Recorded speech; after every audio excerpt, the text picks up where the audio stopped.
This is the Send It Show, where we talk about the world of precision rifle shooting.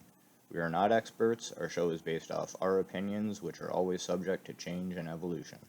A word of warning, the show is uncensored. If you're offended by foul language, we recommend finding a more professional source. If you want to hear two average guys break it down in simple terms, then stick around. This is part 2 of our episode on Accurizing, and we'll just jump right into it. Well, do you want to go into chassis? Well, I'm not an expert on chassis. I was just going to say on that note, real quick, that it's kind of widely regarded that a chassis fixes a lot of those problems inherent to a stock. No doubt they are a machine better. They're a better fit to your rifle. Um, I'm not convinced that they can't still benefit from bedding the contact surfaces on a chassis. I know some people do. Most manufacturers recommend don't think it's necessary. That being said, everyone I spoke to regarding this topic has bedded their chassis. Um, Now, one cool thing about chassis though is say you want to upgrade your stock and your stock is gonna, like, let's say, if you buy something like a Macmillan stock, or um uh, one of those really nice high end stocks, you're gonna pay what, like $900 to $1,200. Well, it doesn't end there. Those actually have to be bedded in order to see those accuracy gains. While, you know in the last 5 years, manufacturers like KRG, um um they actually have what looks like a stock, um uh but the inside of it is a chassis. So you could, get your rifle, two screws, action screw, the takedown screw, remove the action barrel, drop it into that chassis, tighten it down to your 65 inch pounds, read the manual. And I've never seen the need for betting, but that doesn't mean it wouldn't be more accurate. I'm just saying, if you're not comfortable with all that, you can still get away with it with a chassis system. So I think it's a great um, advancement we have, that you don't have to ship your rifle out to a gunsmith and have it bedded and spend even more money. You could do that later on if you wanted to on your own, and if you didn't, man, chassis are great. Yep. Um, Now, this is something that's very interesting. I've only ever thought about this in the last 2 or 3 months. Um, did Nick do a video on the betting scope base? He did, yep. Okay, so Nick, we like shooting podcast. That's my favorite podcast that I've been listening to over like 4 years. Nick on the show has actually done a pretty slick video on betting the scope base Wait, wait, on wait. Let's be honest here. It was a terrible video. He recorded it on his cell phone by himself. And Nick, if you listen to this, you should be ashamed. chain. But the content, the video teaches you the principles well. He did clearly illustrate what to do and why to do it. Okay, and let's explain. Alec, you're gonna have to explain this because I've never done this before. So bedding your scope rail is the exact same thing as bedding your action gear stock. You're using a liquid epoxy to ensure that that rail has a perfect stress-free fit to the top of your receiver. This would be Um, especially important for all you high caliber big boy rifles, stuff that you get that stress, that high recoil. This is, I think, very beneficial. Sorry, Alec, go on. yep, it's a benefit to that. So yeah, it's you're doing the exact same thing as bedding your action gear stock, and you're doing it for the exact same reason. When you tighten down a scope base, if it's not perfectly machined, you're going to be adding stress into both the base and the receiver. So when you bed it properly, you are now making a stress-free system. Um, I'm not sure how much it would affect the mechanical accuracy of your rifle, but it will affect how your scope is mounted to the rifle. Stress on your scope is a really, really bad thing, especially if you've got a $4,000 scope on there. You do not want to be adding stress that shouldn't be there. You know Um, what kills scopes are scars. M14s too. M14 scars. It's that weird recoil impulse they have where like the lens just falls out. It's Like the they're okay on 50 big, cals, but heavy operating system slamming back and forth is the problem. and then what like the BB gun scopes do fine on those, right? Like the $80 like BB gun scopes I because have I haven't heard that. yeah, so like I don't know where I heard this, but because like spring loaded air rifles are kind of like the same I think it's that forward recoil impulse that they give. Yes, They're built for that.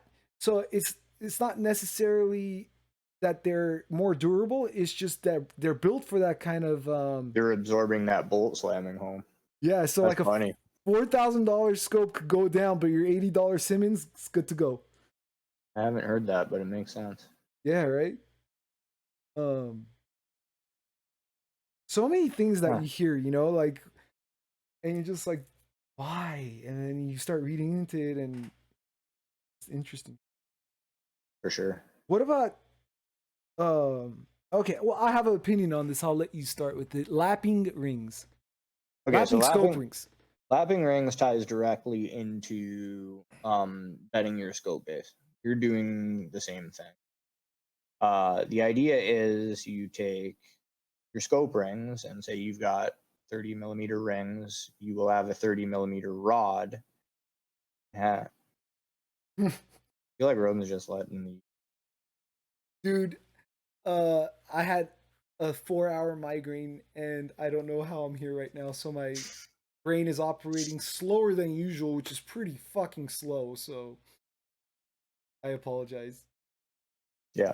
So you're you're taking your rod and you're putting a lapping compound on there, an abrasive to file smooth out the scope rings to make them a perfect fit when you mount your scope on it. Now, I think I know where Roden's going with this, and I'm going to say the same thing. Don't lap rings, buy good rings. Thank you. Um, if If you you have to buy, lap your rings, go fuck yourself. Just go buy some good rings, man. yeah, Especially when you're paying top quality, top dollar on. You know, it doesn't matter. It doesn't matter if even whatever scope you have. We're at a point in technology where people are making perfectly fucking fit, machined out scope rings. And if you bet though, and if you lap those, you're a fucking idiot.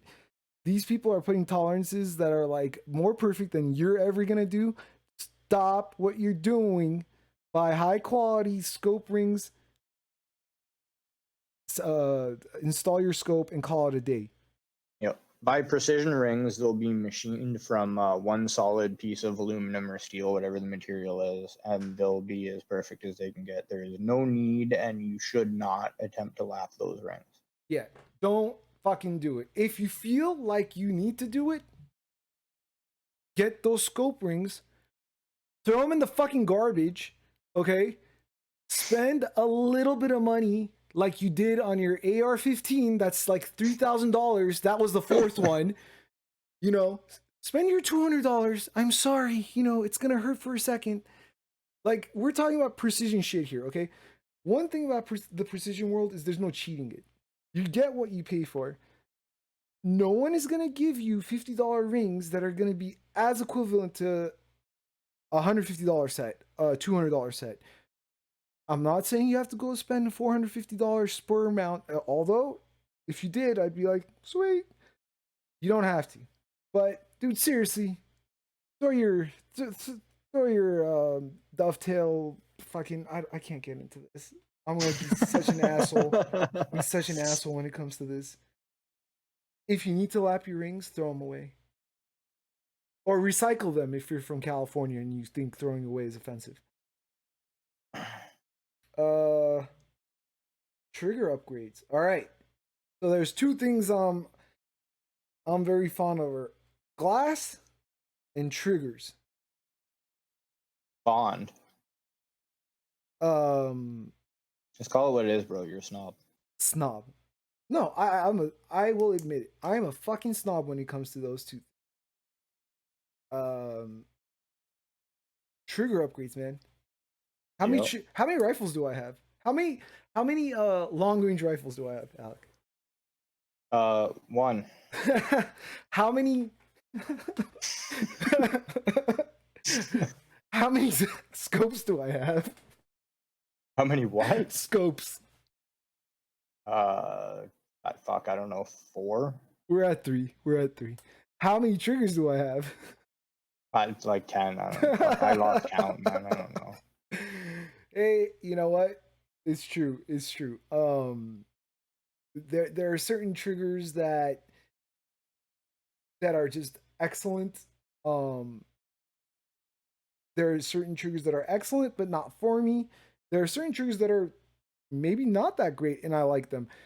It's not the high dollar value stuff. Although most of the time these triggers are not cheap. Um, but most of the time it's what you're gonna like in a trigger, what you want in a trigger. So there's basically what, like, for our purposes today, putting set triggers aside, two types, single stage. Oh, yeah, single or double, yeah. Yeah. So what's Not your double, two stage. so a single stage is you press the trigger and the gun goes off, right? What's your two stage? 2 stage is there is a take up before the trigger gets to the point where it breaks, and then a slight degree more pressure to cause the trigger to break. Okay. A So lot of shooters feel like 2 stage is easier to control for precision shooting. and also like for ARs and stuff. So if there are listeners who have their ARs, you got your, let's see, I have a Geisley SSAE, which is a two stage. The fact that it's not gonna go off just by like touching that trigger gives you a little bit more control over what you're doing. Um it's a little more forgivable, if that's the correct word. Yeah, definitely. I would So totally agree with that. while if I'm on a bench gun, right? I'm gonna be on the prone or on the bench, and I'm gonna be shooting, pretty targets at 1,000 yards, and I want to get that X ring. I don't think I want the two stage. I think I want that single stage. Where you know, few ounces of like pressure on your trigger, on your finger, that just sets it off, and we're not changing the position of the rifle. We're not torquing it anyway. Just very small, slight hand gestures that will set it off. That being said, my original trigger was set really low on my rifle. On my first match, I wasn't expecting this, but they made us do offhand um, shooting at standing at about I'd say like 400 yards, and not knowing even how to do standing offhand shots. It was kind of scary because you're kind of doing the swaying number, and you kind of want to get that shot off. When that crosshair meets that. That's because again I didn't know how to hold a rifle steady. Um, when I went home that day, I actually spoke to Alec and I said, you know what? I don't feel safe with this. I think I need a two stage because it's gonna add that security, at least in my mind, where my finger can be on the trigger. But I know it's not gonna go off until I reach that second stage, which is like a nice wall. Um, Yep. this also helped. All Mhm. all this is purely active. Big You time. need to play around with different triggers and find out what you like. I want to say too, everything we have talked about up until this point has fallen under the category of mechanical accuracy. Everything I've discussed has the potential to mechanically increase the accuracy that your rifle is capable of. A trigger upgrade is accuracy potential because that rifle does not give a shit how much weight it takes to set the trigger off. Nothing inside your rifle is changing depending on how much weight it takes to pull that trigger. It's purely your ability to work with the rifle. The trigger is what connects you to mechanical accuracy. Excellent point. Excellent point. A 3 pound trigger doesn't mean it sucks. It means you suck. You need to bring that down so you suck less.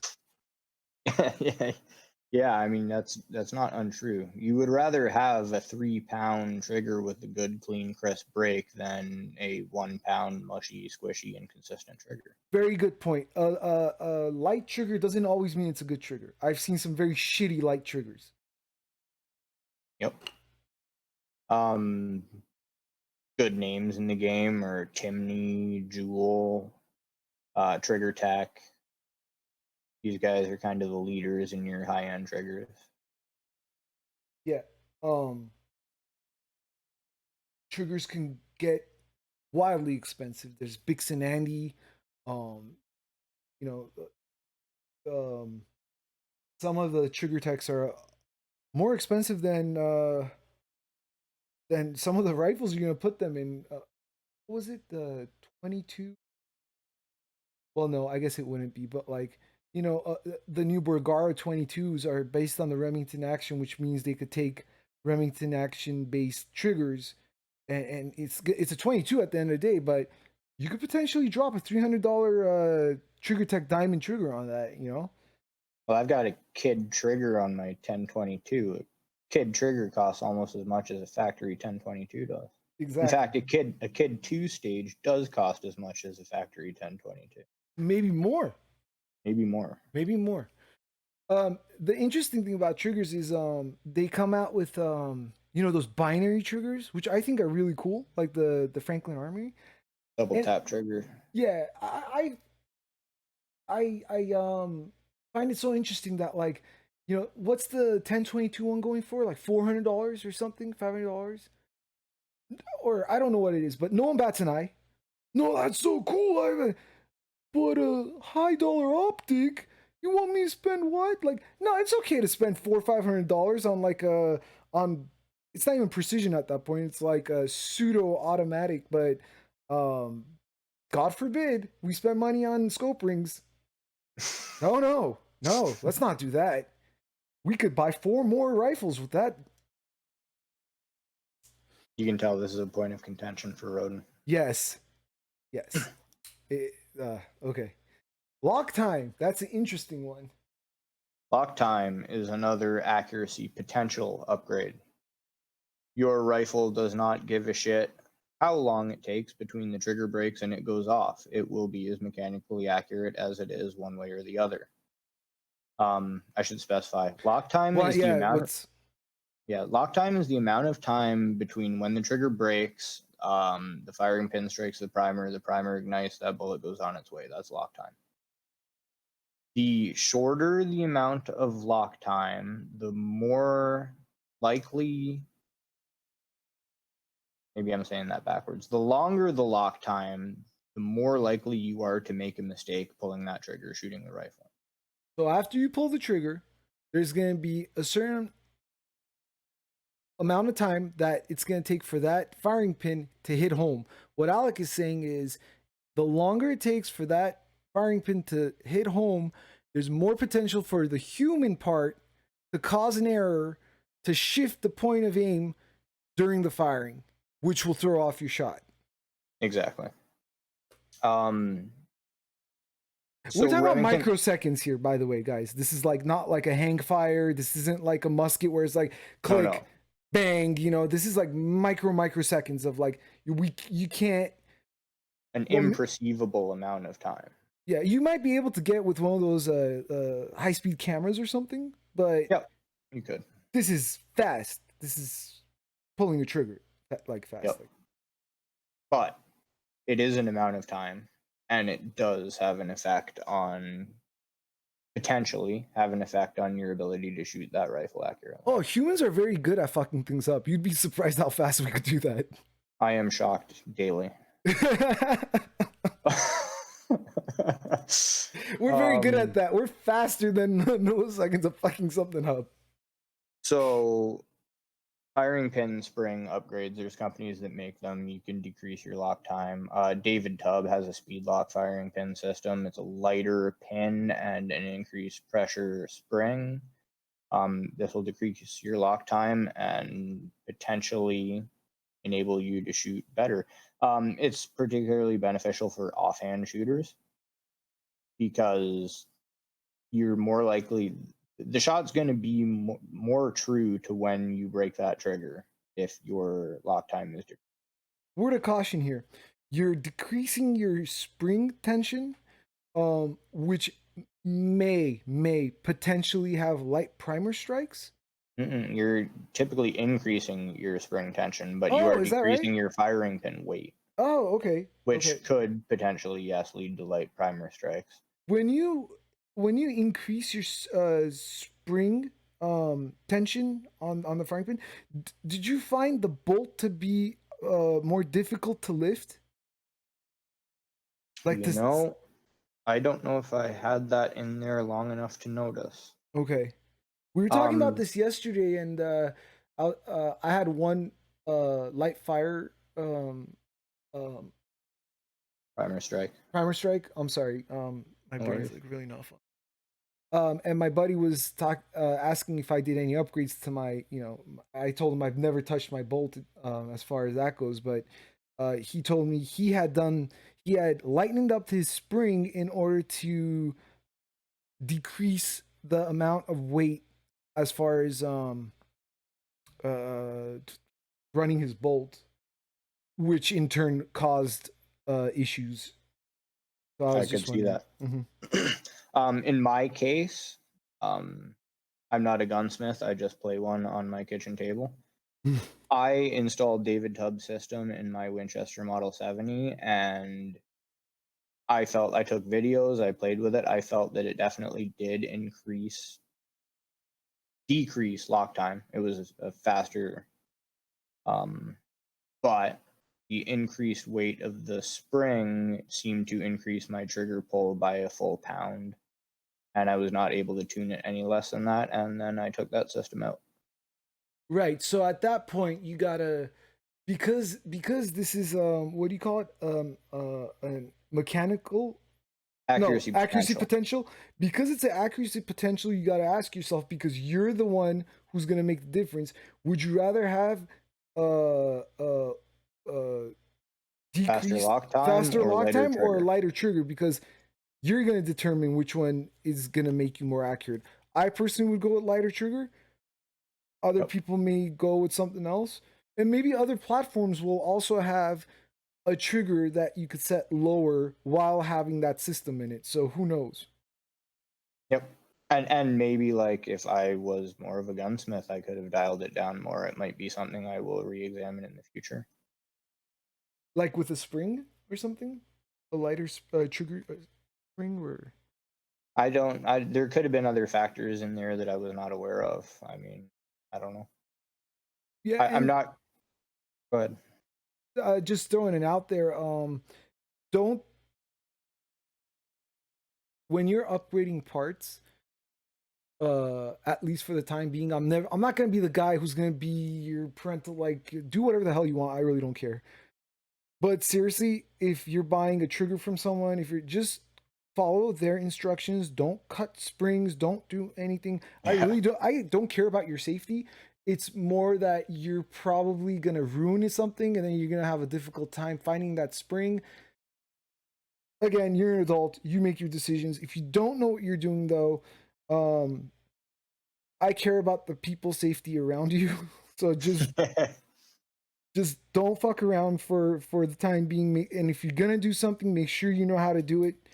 I'm not saying don't, I'm saying make sure you know how. Yep. But one thing I've noticed is you see these $3,000 setups, at the it's amazing by the way when you go to a match and these guys show up and everyone's there with their their crazy builds and they look so pretty from far away. They're all sitting on those chassis and it's just picture perfect. And every time you get on someone's rifle, you see all the flaws. Everyone's a gunsmith, including me. You know, we've all tried to put something there that'll make it better. Or like, you know, I have something hanging off the side of my chassis, and the you can see the scratches from like just shoving these $1,000 rifles into, I don't know, your step ladder at home, so you could practice and just like hitting the barrel. And then I remember the, you know, the guys with the tactical rifles were like, oh no, I nicked the little, you know, there's a scratch. No. Something I Yep. thought about. Muzzle brakes. Yep. Muzzle brakes. People don't think about these as an accuracy upgrade, but I often hear people saying that their group sizes shrink when they install a muzzle brake. Um, I'm not. I have only theories to offer on that. There's two things going on when you install a muzzle brake. You are changing the harmonics of your barrel because you've added weight to it. It's going to vibrate differently. Um, if it was just that though, it could be for better or worse, right? Nah, I'd say it'd just be a point of aim, a point of impact shift. Well, okay. My other theory as to why it may be an accuracy thing. We've all seen high speed footage of a bullet leaving a barrel, right? Mm-hmm. The whip. Uh, no, that's not what I'm referring to. The blast. Mm-hmm. You see gas escape the barrel before the bullet leaves, and you see the bullet leave the barrel enshrouded in burning gas, right? Go on. A muzzle brake functions by catching and redirecting those gases. It is my theory that less of those gases imparting their force on the bullet once it leaves the barrel can result in tighter groups downrange. How about So that? that's actually very fucking interesting. The gases escape the barrel before the bullet does? Yeah, you never seen it on high speed. You I see a guess little I've never burst of thought gas come about it. out. I've never thought about it. Yeah, it's just like a little puff, Yep. and then the okay. So this kind of makes sense. Um, I was talking to not my the guy who you know, works on my guns as far as like installing barrels, and I asked him if a clean muzzle brake or if a dirty muzzle brake could impact accuracy, and he said yes. And I never thought it could. Hmm. I don't. Nothing's jumping out at me immediately as to why it would. Well, you just said the gases leave before the bullet does. So that's what caught my attention. I've never thought about that. Some do. You see, there's this like small, like not significant, but some gas comes out, and then the bullet, and then the big blast around the bullet. So I'm thinking capturing and redirecting those gases affects the stability of the bullet. I've never thought about it. One thing I will say though, as far as muzzle brakes go, I'm gonna put that under your accuracy potential, I think. And the reason why I'm gonna do that is, why are 22s so damn accurate? 22s don't really have that big of a report. 22s don't recoil. 22s barely make noise to the point where you even have to close your eyes. You know, that reflexive. Um, Maybe that's why they're so accurate, because we could focus on what we need to do, and we're not waiting for that blast or that recoil. So we're not flinching. We're not closing our eyes when they're supposed to stay open. Muzzle brakes will help you out in the way that, you know, it's going to decrease your that muzzle flipping up, while the blast is going to be noisy. Not, at least in my situation as the shooter, it doesn't affect me. Oh, I would hate me if I was shooting next. When I like when I'm by my gun, if someone else is on my gun, I seem to forget, but once they fire around, I just turn and say, "I'm so sorry, you've been dealing with that all day." Um, uh, I th- and you know, the most important thing about a muzzle brake is being able to see your impacts, if they're misses, especially Yeah. without your muzzle, Correcting a follow-up shot right. for sure. Okay. Um, and muzzle brake, we're not going to go into a lot of detail about this because I don't think they even make it anymore. But tied into that, have you ever seen the Browning Boss system? I have not. Ballistic optimized shooting system, some shit or another. I don't know.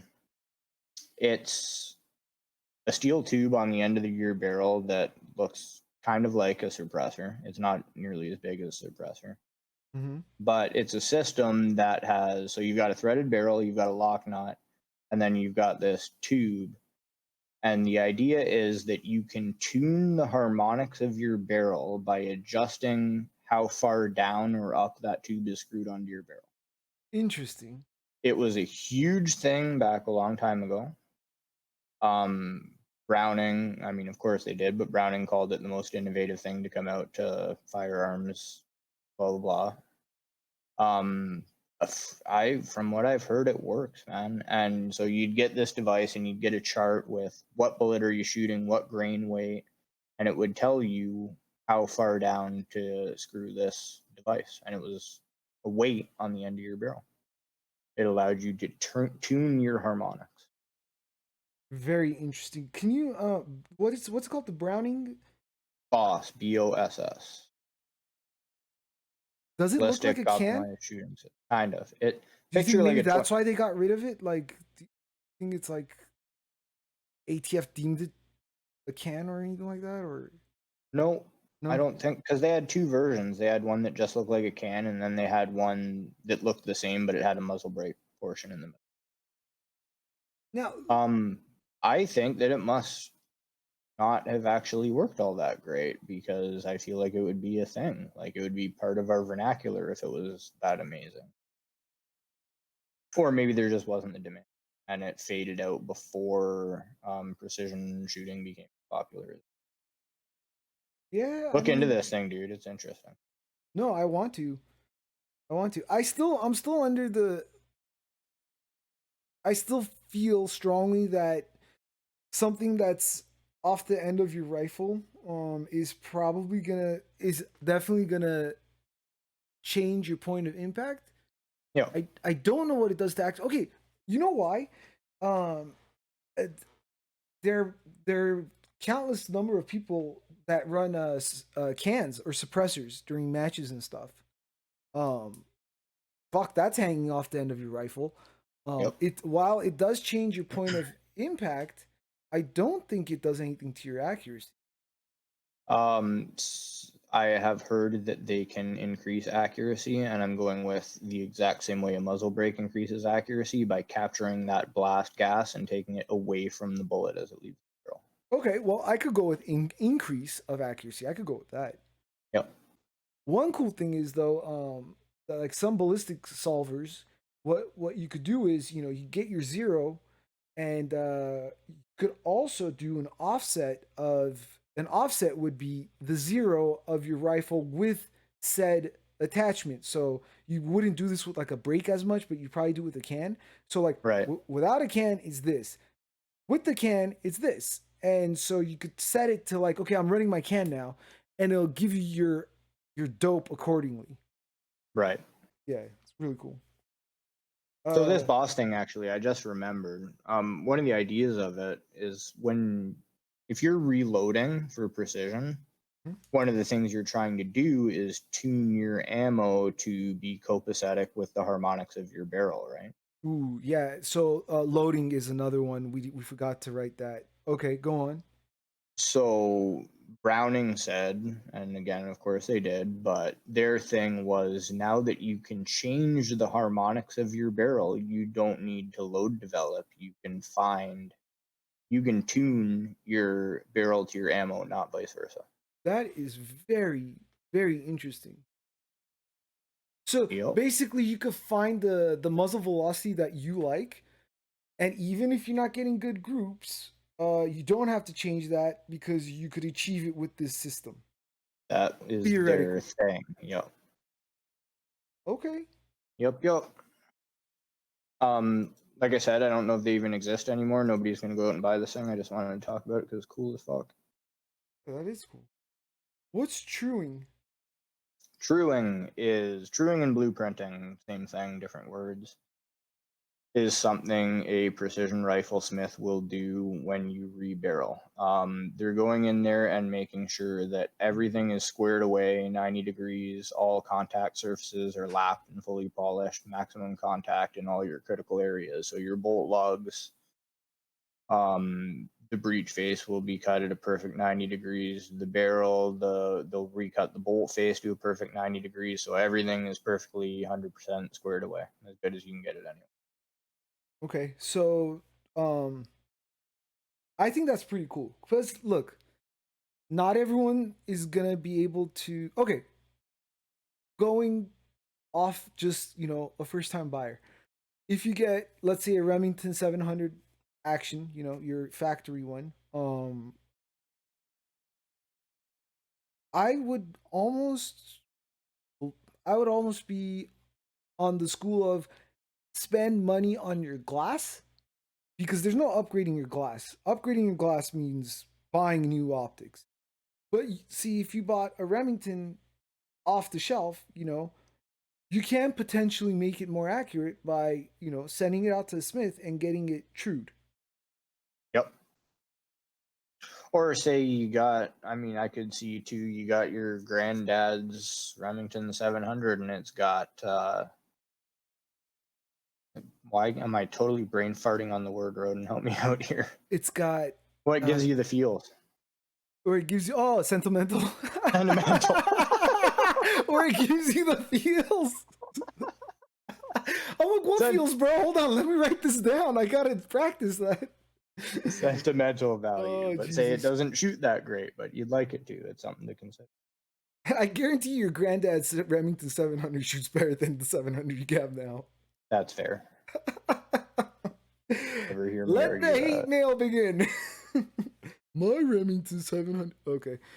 Well, and to that point, there's some systems where they can benefit from truing more than others. Like Roden and I shoot Tika and Winchester respectively. Those are renowned as two of the factory rifles with the most true actions out of the box. As far as production rifles go, if you want something, that doesn't need to be trued, there are certain brands out there that care about quality.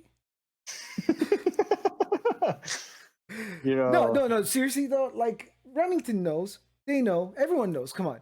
Like, it's not fair for the consumer to bring out a product like that. It shouldn't leave the store like that. At the same time, the market doesn't do it any justice by feeding this machine. By you, the consumer, you're telling the company that you are okay with what they're giving you. That's why they're not changing it, because you keep spending money on it. Yep. If you step outside the box for 2 seconds and just go to another platform. Now, I understand Remington, lots of upgrades, lots of potential. I get it, man. Almost every custom action out there is off the Remington 700 because of the availability of accessories, parts, whatnot. But imagine if, the consumer said no. No, why would I do that? Why am I going to spend, $700, $800, $1,000 on a barreled action that Remington produces, which is subpar of like something that Tika produces, where Tika is not the highest. Seiko would be the high end. Tika is like the everyday average person end. But why is their shit squared up? Yep. It's not that they can't do it. It's just they don't want to do it, and it's because they don't need to do it because you keep feeding the machine. So 100%. Yeah, I mean, Remington didn't start getting their shit together until people started suing them for triggers that went off when you touched the safety. There you go. Good, very good example. If no one complained about that, they would still keep doing it. Why would they change it? They're owned by a company that does not care about you. They only care about the bottom dollar. They're what do you call them, Alec? Like the shareholders. The profit margins, and that's it. The shareholders don't give a fuck if the gun is, and you know what? I also think a company like that views their shooters, their consumers as assholes. Okay? If they're pumping stuff like that out, thinking they're not gonna know any better, I don't know. I'm everything that leaves my store has to be of top quality or doesn't leave my store. I lose money on certain orders. I think that a company as big as what is it, American, whatever fuck it is, they should Freedom Group's new name. Freedom Group. I think they should, care for their customers more, and I think the customers need to start, making a fuss. The fact that truing an action is a thing, like you're okay with this, like I got a rifle, but no, first I have to true it. Like, okay, No, you don't have to. It'll shoot. She'll go bang. yeah, Yeah. I think I said enough. Once again, that's Sean Heron at We Like Shooting. You could send all the hate mail to him. You're gonna die. Oh shit.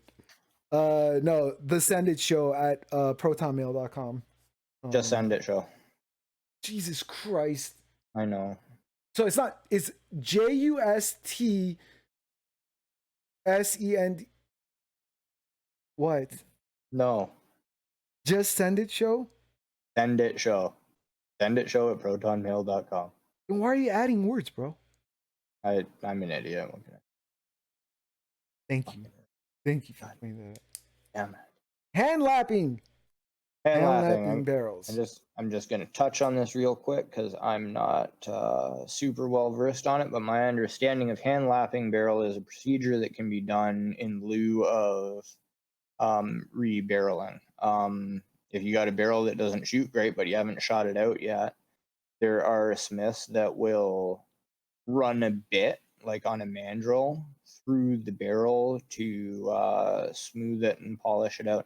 Have you ever gone to clean a gun and push your cleaning rod through and you feel it as you're going through? It's getting tighter and looser. There's spots where there's more resistance. That barrel would benefit from being hand lapped.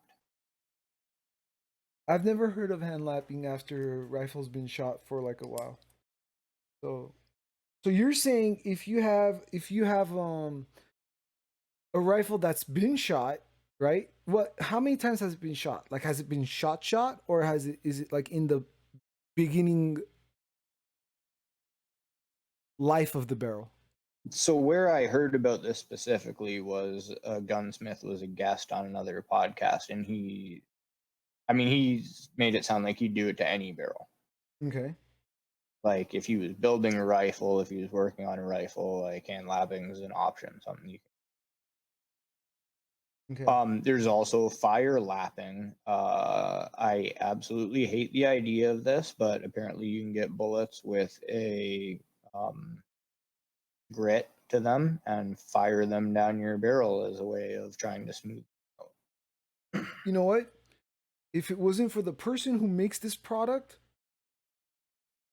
I would just disregard it. But doesn't David Tubb offer this? He does. I believe that Tubb does have a fire lapping system, yeah. Okay. So there's no way I could just, disregard this, or that guy knows more than I do. So David Tubb, if you don't know him, listeners, you fucking should. The man is a god in the precision rifle world. Not Ryan Kleckner god, but like a god. I bet he could outshoot Ryan Kleckner. Get the fuck out of here. No one could have shoot Ryan Kleckner. No Is this like when you think Batman could beat up Superman? Yeah, it is. Like, because Ryan Kleckner will kill both of them. Yep. So I guess that's it. I wrote down everything I could. I'd like to touch on the lapping, if that's okay. Yep. Okay, so I don't know. I don't think anyone knows. I am annoying to the point where I will ask questions where I'm surprised people don't just like punch me in the face. My first match, I remember I'm like, I can't believe they started liking me because of this. I was stuck on glue on the top two guys during the competition. I immediately recognized who they were, like not like by fame, but just like, oh, these two guys are far and beyond like the best. I'm gonna stick to them, and I just start asking questions. Every little thing they do, when they just shifted their body, or why'd you do that, you know? And it's amazing in at least the PRS, NRL, whatever world, how much people want to help you out. Because I find myself, and I am in no way good. But let's say if there's a brand new shooter on the line, and if they ask me any kind of question, I'll go out of my way to try to help them out with gear, with tips. Secret, there are no secrets. Like, we will just stand on the line and talk about our loadouts and like what worked for us, or you know what someone should try. It's a great world. Don't be scared of entering it. Don't be scared of asking questions. You don't need all the top gear and stuff. Most of the guys will let you shoot whatever they have anyway. That was very big segue. But as far as hand lapping goes, I've asked dozens upon dozens of people, and I've gotten exactly that many answers. Okay, so people talk about breaking in their barrels, which is essentially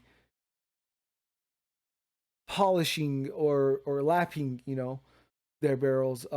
People talk about not ever needing to break in a match barrel. People talk about, well, you should, but don't take it to the extreme. There are people like my buddy will polish the shit out of his barrel to the point where the first shot of that copper makes it look like a shiny penny in there. It's amazing. And he cleans his rifle with just like one pass, like two passes of hoppies or copper remover, and it's like it's brand new clean. I don't know. I don't know. There are certain Ryan Clackner things says it's black magic. there. So I've heard voodoo, black magic. It's, you know, on the flip side, on the flip side, there are many things that people ask each other, and you'll ask them like, "Hey, did that $800 scale, you know, powder scale, make a difference?" Like, I don't know, but it calms the voices in my head. And that's what it's all about, folks. It's all about calming those voices inside your head so you can sleep better and not worry about it. No, but seriously, I've had rifles where I've broken in. So breaking in a rifle, the way I would do it is get a brand new barrel or brand new rifle. The way I do it is I will shoot around, clean it. This is every shot. So I would shoot around, clean the barrel with some hoppies. Nothing like lapping compound. I don't feel comfortable doing lapping compound. I especially if it's a nice barrel. It's like that manufacturer went out of its way to give you a product that's better than what you're gonna do. They're doing it on all kind of machine lathes these days where everything is so precise. You'll make it worse than before you make it better, in my opinion. But they say, you know, during the machining process, sometimes you get little chips on the corners of those lands, on the corner of the grooves that you might want to take out. So I've done one shot clean, one shot clean, one shot clean for 5 rounds. And then what I'll generally do is 5 shot clean, 5 shot clean, basically one box of ammo. I'll then go home, clean the barrel completely, remove remove the copper with a special copper removing compound, because poppies doesn't remove the copper, or not all the copper. There are special compounds, solutions that will remove it completely. And then I shoot my rifle. And I'll shoot it until I haven't even seen any kind of accuracy changes, but you know, like 300 round uh down my 300 rounds down my barrel without cleaning it is not abnormal. So I don't know. I don't think anyone does.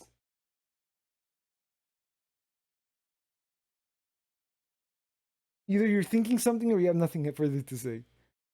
No, I agree. I don't think there is a definitive answer to that. And I mean, people calling it black magic versus people swearing by it tells you the difference, right? Yeah. The Because issue if you, with it is like you'll if you never if you never if you never broke in your barrel and you have a bad barrel, you wouldn't. Now you're gonna start thinking, if I broke in my barrel, but you'd never know. Or if you broke in your barrel and it shoots lights out, what if you didn't break it in? Like, you'd never right. know, you know? And more than that, like whatever you did that worked is what you're going to do again in the future. That's just like common sense, right? So you're Yeah, even less likely to find out through doing that, and you'll never know anyway because there's so many fucking variables at play.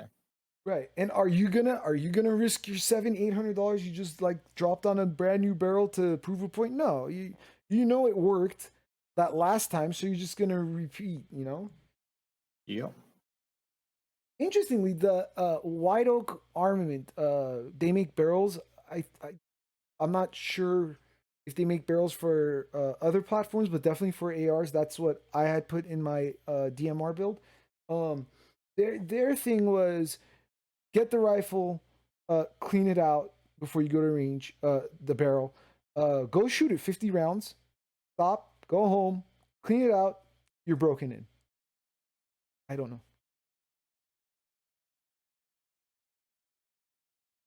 And then who's that person? I forgot his name, but he's a barrel manufacturer, very famous one.